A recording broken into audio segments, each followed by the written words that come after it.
Jessica lived in New York City, a vibrant and busy place where everyone seemed to be chasing time.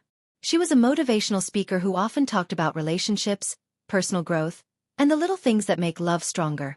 One evening, after a long day of meetings, she sat down with a notebook and reflected on something her audience often asked her. What really makes a man the best kind of partner in the bedroom? The question wasn't about physicality or appearance, but about values, respect, and emotional connection. Her mind drifted back to her own experiences and to stories people had shared with her after speeches. She remembered a woman named Emily from Chicago who once told her, "The best moments in my marriage happen not because my husband tries to impress me, but because he listens to me." Emily had been married for 12 years, and her voice carried the peace of someone who felt deeply valued. She explained how her husband, Daniel, made every evening at home feel like a safe space. The bedroom wasn't just about rest, but about laughter, stories, and a place where both of them could let down their guards after long days. Jessica thought about how many people confuse intimacy with something purely physical. But the truth she wanted to share was this.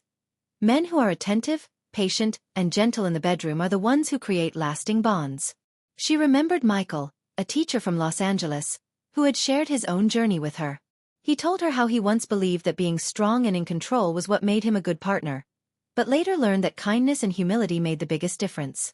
His wife, Sarah, always said that the reason their marriage grew stronger each year was because Michael never forgot to ask her, "How are you feeling tonight?" That simple question showed care and consideration. Jessica also thought of her friend Amanda from Houston, who used to complain that her past relationships lacked emotional closeness. She once dated a man who never asked her opinion, never cared whether she was tired, and never paid attention to her comfort.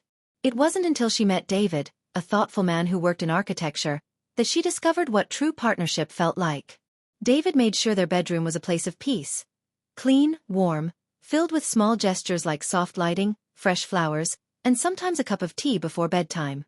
Amanda often said that the respect David showed her outside the bedroom was the same respect she felt inside it. Jessica wanted her audience to understand that men who make women feel safe in private moments are the ones who stand out the most.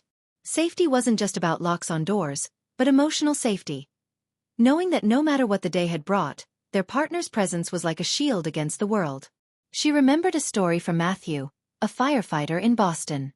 After long shifts, exhausted and worn, he always reminded his wife Rachel that their bedroom was their sanctuary. Even when he was tired, he made time to listen to her stories, laugh with her, and sometimes just sit quietly while holding her hand.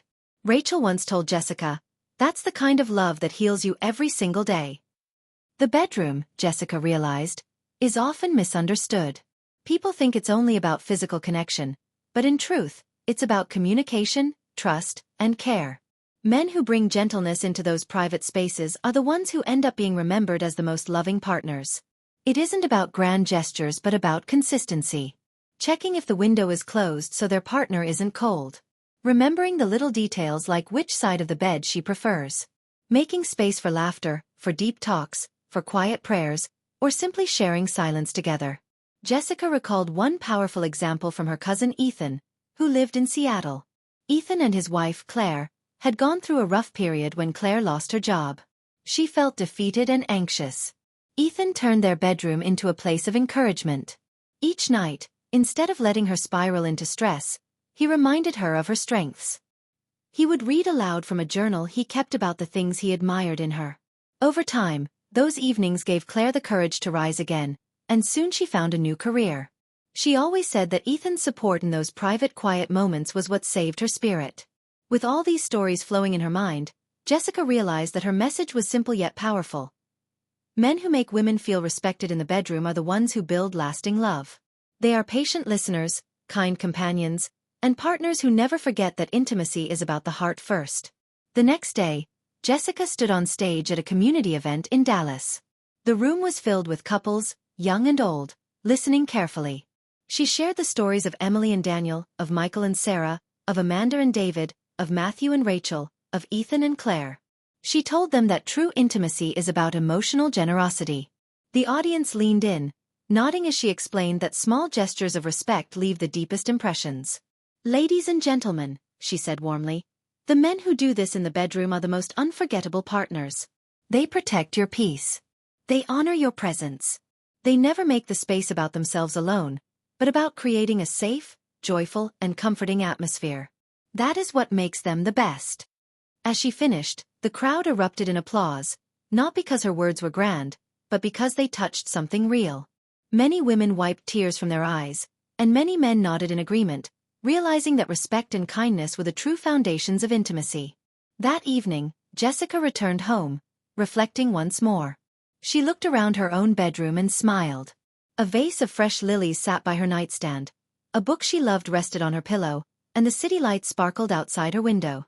She realized that the stories she had shared weren't just lessons for others. They were reminders for herself, too. The bedroom, in all its simplicity, was a place where love could grow quietly and beautifully, built on respect, laughter, and trust.